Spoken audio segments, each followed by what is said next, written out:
Meena please குடுடி. இருடி மீனா. மீனா ஏ மீனா, என்ன மரியாதையா குடுக்க போறியா இல்லையா? உன்கிட்ட கொடுக்க மாட்டேன், அம்மா கிட்ட தான் கொடுப்பேன். வேண்டாடி ப்ளீஸ் ப்ளீஸ். அம்மா என்னடி என்ன ரகல பண்றீங்க? இத பாருமா, என்ன தைரியம் இருந்தா அந்த குமார் இப்படி ஒரு லெட்டர் போடுவாரு? எங்க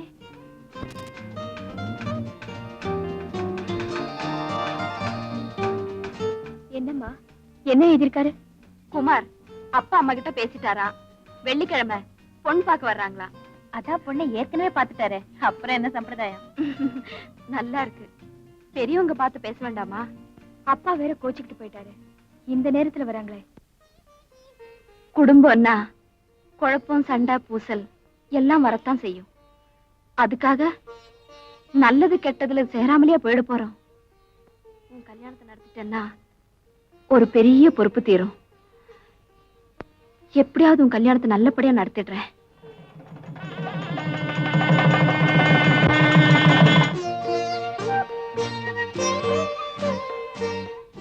கணேஷ் மந்திரத்துல அவர் மயங்கணும்.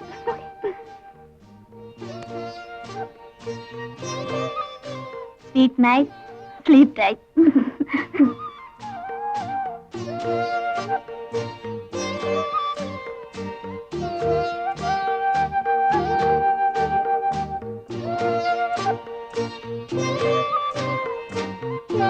வித்யா,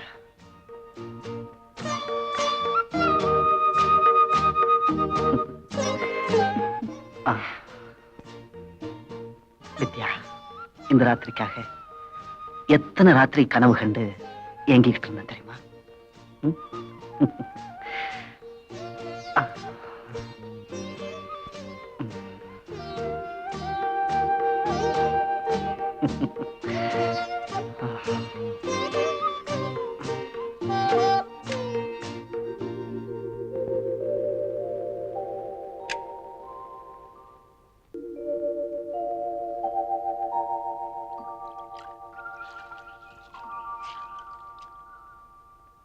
என்னடி மீனா, இப்ப போய் டூர் போறேன்னு சொல்றியே? College social service கேம்புக்கா?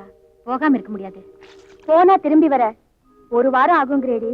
குமார் வீட்ல இருந்து பெண் பார்க்க வரும்போது நீ இருக்க வேண்டாமா? வெள்ளிக்கிழமை சாயந்தரம் தானே வர்றாங்க, நான் வெள்ளிக்கிழமை காலையில கண்டிப்பா வந்துடுவேன்.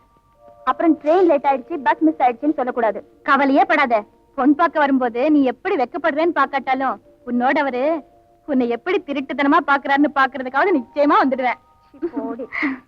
இந்தாமா எஜமானியம்மா உத்தரவு, இதை அடிப்பியான். என்ன மதன் சார், மணி 3 போகுது, இன்னும் ரதிமன் காணோம். அவர் சின்ன வீட்டோட மேட்னி ஷோவா என்னவோ. இந்த பார், நம்ம லில்லி டைப் பண்ண பேப்பரை கையால கூட வாங்க மாட்டார், டேபிள்ல வையின்னு சொல்லுவார். அப்படி ஒரு கற்பு கரசனா இருந்தவர். இந்த பார் சொல்றேன், ஒவ்வொருத்தன் வாழ்க்கையில விழுந்து விழுந்து எந்திரிப்பான். சில பேர் நான் ஸ்டெடியா இருப்பேன்னு சொல்லிக்கிட்டே இருப்பான். ஒரு நாளைக்கு டபக்குன்னு விழுந்தான், அதோட சரி அவன் காலி. என்ன பண்றது, எல்லாம் அவ நேரம் தான். அது சும்மாடா, நாம திமிரு பிடிச்சு சின்ன வீடு செட்டா பண்ணா நேரம் என்னடா செய்யும்? பாவம், அவருடைய மனைவி கௌரி துன்பம் வந்த பாதி பாதி பங்கெடுத்துக்கிட்டாங்க. இன்னைக்கு சந்தோஷம் வந்த உடனே கம்ப்ளீட்டா சின்ன வீடு குத்தகைக்கு எடுத்துருச்சு.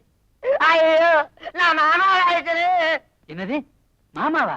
ஆமாடா, இந்த விஜயாவை வேலைக்கு சேர்த்தது நான் தான், அவளை அறிமுகப்படுத்தி வச்சது நான் தான். ஐயோ, என் கண்ட்ரோல்ல இருப்பான்னு நினைச்சேனே. நீங்க சின்ன வீடு செட்டப் பண்ணலான்னு பாத்தீங்களா? அது அறிவு கட்டம் உண்டோ, என் பாதுகாப்புல இருப்பான்னு நினைச்சேன். சம்பளத்துக்கு வந்தவ முதலாளி கூட சேர்ந்துகிட்டு எனக்கே மெமோ கொடுக்க ஆரம்பிச்சுட்டாளே. என்ன பண்றது, ஆபீஸ்ல இப்ப அந்த அம்மா வச்சு சட்டமா போச்சு. பார்த்து பேசுறா, இங்க இருக்கிற சோத்துக்கு கூட காது இருக்க போகுது. இந்தானா, நாங்க 2 பேரும் பேசினத அங்கங்க வத்தி வச்சிடாத. வித்யா, என்னம்மா? வீட்டை பாத்துக்கோ. சரிம்மா. கீதா, அடுப்புல பால் வச்சிருக்கேன், பத்திரம். நான் கடைக்கு போயிட்டு வரேன். நானும் கூட வரேம்மா. வேண்டாம், நானே போயிட்டு வரேன்.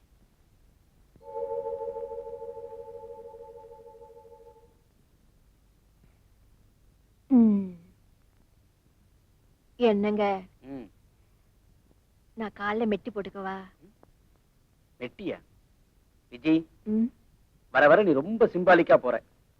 நெத்தியில் இருந்த குங்குமம் வகுட்டுக்கு போயிடுச்சு, கையில என் மோதிரம், இப்போ காலில் மெட்டி போட்டுக்கிறேங்கிற. எனக்கும் ஊர் உலகத்தை போல இருக்கணும்னு ஆசை இருக்காதா? நமக்கும் ஒண்ணு பொறுக்கணும் நினைச்சேன், இப்படி எதையோ சொல்லிடுவேன்னு. போங்க, உங்களுக்கு பையன் பிடிக்குமா பொண்ணு பிடிக்குமா? எனக்கு தொல்லையே பிடிக்காது. நம்ம ரெண்டுக்கு மேல் வேண்டவே வேண்டாம். இதுக்காக நீ சாமியையோ என்னையோ வேண்டவே வேண்டாம். லேடி டாக்டர் கூட இப்பவே ஒண்ணு பிறக்கணும்னு ஆசையா சொன்னாங்க. அவங்களுக்கு ஆசைனா ஓகே, கூட்டு வா, வழி பண்ணுவோம். ஆனா உனக்கு வேண்டாம். அப்போ என்ன தவிர இன்னொன்னும் வேணுமா? சேச்சே, உன்னை தவிர வேற யாரையும் ஏறெடுத்தும் பார்த்ததில்ல. பத்து அடிச்சிட்டான், போய் பாரு. கொஞ்சம் நிம்மதியா இருக்க விட மாட்டானே.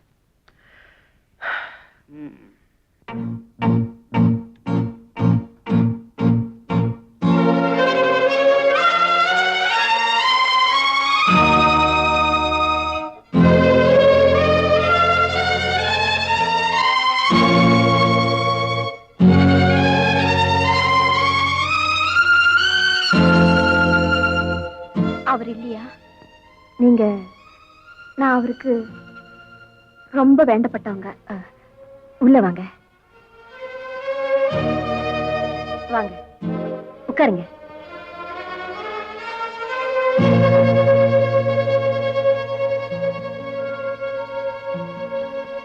என்னங்க, உங்களை பார்க்க யாரோ வந்திருக்காங்க. Just coming. ஹலோ டார்லிங், என்ன பார்க்க யாரும் இருக்காங்க? என்ன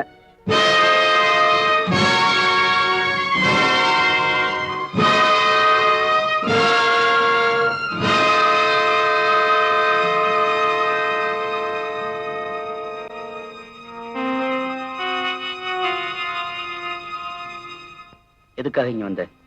வித்யாவை இன்னைக்கு பொண்ணு பார்க்க வர்றாங்க. அந்த திமிரு பிடிச்ச கழுதை எக்கடி விட்டு போனா எனக்கு என்ன? ஓஹோ, மூத்த பொண்ணுக்கா? அவளாலதானே இவர் இப்படி மனசு உடைஞ்சிட்டாரு. பொண்ணை கண்டிச்சு விடக்கூடாதா? பெத்தவரையும் மதிக்காம பேசிட்டாலாமே. தயவு செஞ்சு அதெல்லாம் மனசு வச்சுக்காதீங்க. எனக்காக இன்னைக்கு ஒரு நாள், பெத்த கடனுக்காக. என்ன கேட்டுக்கிட்டா சம்பந்தம் பேசுனேன்? என்ன தொட்டு தாலி கட்டின தோஷத்துக்காக வித்யாவை பொண்ணு பார்க்க வர்றப்போ தயவு செஞ்சு வீட்டுக்கு வாங்க. நானா அந்த வீட்டுக்கா? என்னைக்கோ உங்க எல்லாரையும் தொலைச்சு தலைமுடியாச்சு. இனிமே இந்த பக்கம் வர வேண்டாம். மரியாதையா போயிடு.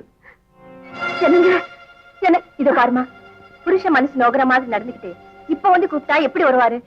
எனக்கு அவர் குல தெய்வம், நீ அவருக்கு இஷ்ட தெய்வம். ஊரறிய தாலி கட்டினவரை ஊரறிய அவர் மக கல்யாணத்தை பண்ணி வைக்கத்தாம கூப்பிடுறேன். உன் பக்கம் ஊரறிய பிடிப்பு இருக்கு. நீ சட்டப்பட வந்தவ, நான் இஷ்டப்பட வந்தவன் குத்தி காட்டுறியா? உன் திமிருக்கும் வாய் கொழுப்புக்கும் தான் உன் புருஷன் உன்னை விட்டுட்டு வந்தாரு. மகளை விட தாய்க்கு நாக்கு நீளுத. எங்களை பத்தி பேச எந்த நாக்குக்கும் உரிமை இல்லம்மா. திமிரு பிடிச்சவளா இருக்கியே, நீதான் உரிமையை பறி கொடுத்துட்டியே. அவரு சொந்த நிலத்தை கை கழுவிட்டு குத்தகைக்கு வேற இடம் பார்த்துட்டாரு. அவர் என்னம்மா சொன்னாரு? அவமானப்படணும்னு தலையெழுத்து இருக்கிறப்ப அதை மாத்திக்கவா முடியும்? நீ ஏமா போன? அவரு உங்களை பெத்த அப்பாவாச்சே. அவரு வந்தாலும் வரலன்னாலும் சொல்ல வேண்டியது என் கடமை இல்லையா? கடமையை தட்டி கழிச்சவர்கிட்ட என்ன தயவு வேண்டியிருக்கு? அவர் என்ன குத்தண்டி செஞ்சாரு? புருஷன் தெய்வத்துக்கு சமம். நான் தினம் கும்பிடுறது கிருஷ்ணனையும் முருகனையும் தானே. அவங்களே ஒருத்தியோட நிக்கலையேடி. நான் பேசுனதுனால தானே அப்பா கோச்சுக்கிட்டு போயிட்டாரு. நானே போய் அப்பா கிட்ட மன்னிப்பு கேட்டு கூட்டிட்டு வரேன். வேண்டாமா, அங்க போய் நான் பட்ட அவமானம் நீயும் பட வேண்டாம். உன் கல்யாணத்தை அவர் இருந்து நடத்துற மாதிரி நானே நடத்துறேன். எங்க குமாருக்கு வித்யாவை ரொம்ப பிடிச்சிருக்கு. எங்களுக்கு அவன் ஒரே மகன், மத்ததெல்லாம் பொண்ணுங்கதான். எங்க கௌரவத்துக்கும் அந்தஸ்துக்கும் ஏத்த இடமா கிடைச்சிருக்கு. நாங்க 4 பொண்ணையும் நல்ல இடத்திலேயே கொடுத்திருக்கோம். ஆமா, எங்க உங்க வீட்டுக்காரரு? அவங்க இருந்தா மத்த சம்பிரதாயங்களை பேசி நிச்சயதார்த்தம் பண்ணிடலாம். சரி, இப்போ 1 லட்சம் ரூபாய் வருதுன்னு வை. நீ போய் சொல்ல மாட்டியா? கோடி ரூபாய் வந்தா கூட இந்த கௌரி போய் சொல்ல மாட்டாமா. பிசினஸ் விஷயமா ஃபாரின் போயிருக்காரு. அதனால இந்த சுபகாரியத்துக்கு வர முடியல. அவங்க அப்பா எப்பவுமே பிஸி. பிரபலமான விளம்பர கம்பெனி முதலாளியா இருக்காரு. சரிடா, முறைப்படி பேசணும்னா அவர்கிட்ட தானே பேசணும். நீங்க பொன் பார்க்க வர விஷயத்த அவருக்கு போன் போட்டு பேசினேன். போன காரியம் முடிய 4-5 மாசம் ஆகும். எனக்காக சுபகாரியத்தை தள்ளி போட வேண்டாம், நீயே கல்யாணத்தை நடத்திடுன்ட்டாரு. அதனால நீங்க என்ன பேசணுமோ என்கிட்டயே பேசலாம். நான் சம்மதிக்கிறேன். ஏன்னா இதுதான் எங்க வீட்டுல நடக்கிற கல்யாணம். சரி, அவர்தான் சொல்லிட்டதா சொல்றீங்களே. பையனுக்கு ஒரு ஸ்கூட்டர் வாங்கி கொடுத்துருங்க. கல்யாணத்தை நல்லபடியா ஜாம் ஜாம்னு நடத்துருங்க. பொண்ணுக்கு நகை நட்டு போறதோ சீர்வரிசை செய்யறதோ உங்க ஆசையை பொறுத்தது. ஆகட்டுங்க, எல்லாம் நல்லபடியா செய்யறோம். அப்போ நாங்க ஊருக்கு போய் நல்ல நாள் பார்த்து தகவல் கொடுக்கறோம்.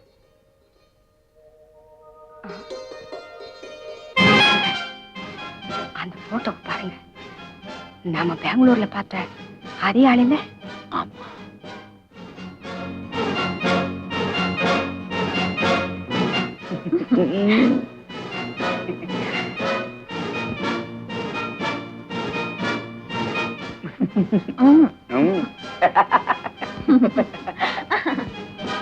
டேய், 40க்கு மேல நாய் குணங்கிறது இந்த ஆளு விஷயத்துல சரியா போச்சுடா. எனக்கு தெரிஞ்சு மெட்ராஸ்ல இந்த ஆளுக்கு மதிப்பான தொழில் இருக்கு. கல்யாணம் பண்ணி கொடுக்குற வயசுல 3 பொண்ணுங்க வேற இருக்கு. இவன் என்னடான்னா இப்படி ஒண்ணு எடுத்துக்கிட்டு கன்றாவி அலையறான். இந்த பாருமா, இந்த போட்டோல இருக்கிறவர் யாருன்னு சொன்னீங்க? அவர்தான் வித்யாவோட அப்பா. எங்க போயிருக்கிறாருன்னு சொன்னீங்க? ஃபாரினுக்கு. சம்பந்தியம்மா முழு பூசணிக்காய சோத்துல மறைக்கிற அளவுக்கு கெட்டிக்காரி. நம்ம பையனுக்கு பொண்ணு மேல ஆசை இருக்கே, அத வச்சு நம்மளை ஏமாத்தலாம்னு தப்பு கணக்கு போட்டுட்டாங்க. நீங்க என்ன சொல்றீங்க? அம்மா நீ சும்மாறா. இவரு நிஜமாவே உங்க வீட்டுக்காரர் தானே? ரெட்ட பிறவி இல்லையே. ஏன்னா உங்களுக்கு தெரியாதுன்னா தெரிஞ்சுக்குங்க, தெரியும்னா எங்களுக்கும் தெரியுங்கிறத தெரிஞ்சுக்குங்க. ஒரு வாரத்துக்கு முந்தி பெங்களூர்ல பார்த்தோம். யாரோ ஒரு பொண்ணோட வயச மறந்து கொஞ்சி விளையாடிட்டு போனார். பாக்குற உங்க கண்ணை மூடிக்கிறா போல.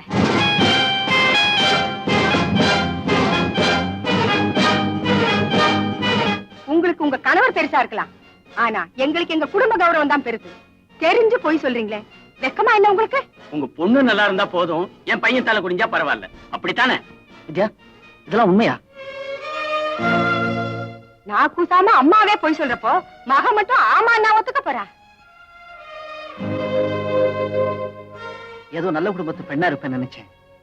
அப்பனே எப்படின்னா நீ மட்டும் எப்படி இருப்ப? குமார், உங்க அம்மா என்ன தப்பு பண்ணினாலும் விட்டுட்டு போயிட்டாரு. வெளியில தெரியாம மழுப்புறா. நல்லவங்களா இருந்தா உண்மை சொல்லி இருக்கணுமே. இனிமே இவகிட்ட என்னடா பேச்சு? கண்டவனோட பொறுப்பு இல்லாம சுத்துற அப்பனுக்கு பிறந்தவன் எப்படிடா இருப்பா? வெக்கங்கட்ட இவங்க வீட்டுல சம்பந்தம் பண்றதை விட ரோட்ல போற பிச்சைக்காரன் கூட சம்பந்தம் வச்சுக்கலாம். நில்லுங்க. நீங்க சொன்ன மாதிரி எங்க அப்பா கட்டின பொண்டாட்டிக்கு துரோகம் செஞ்சுட்டு ஊரை சுத்துறது உண்மைதான். ஆனா நீங்க காதலிச்சது, உங்க வீட்டுல வந்து வாழ போறது எங்க அப்பா இல்ல, நான் தான். என் மேல என்ன கலங்கம் சொல்லுங்க? ஒரு பொண்ணு மட்டும் பரிசுத்தமா இருந்து பிரயோஜனம் இல்லம்மா. அவ பிறந்த வீட்டுல யார் இந்த மாதிரி தப்பு பண்ணாலும் அந்த குடும்பத்துக்கு மட்டுமல்ல, அங்க பொண்ணு எடுத்து சம்பந்தம் பண்ற குடும்பத்துக்கும் தலகுனிவுதான். தெரிஞ்சு தலகுனிய நாங்க தயாரா இல்ல. வாடா போகலாம்.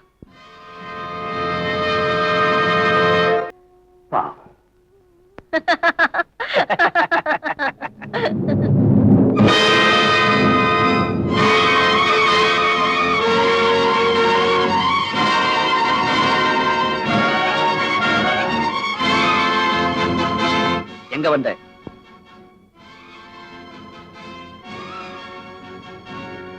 ஒரு முக்கியமான விஷயமா உங்ககிட்ட பேசணும். என்ன? பர்சனலா நாம 2 பேர் மட்டும் டிஸ்கஸ் பண்ண வேண்டிய குடும்ப விஷயம். தயவு செஞ்சு வீட்டுக்கு வந்தா. நான் வேணும்னா உள்ள போறேன்.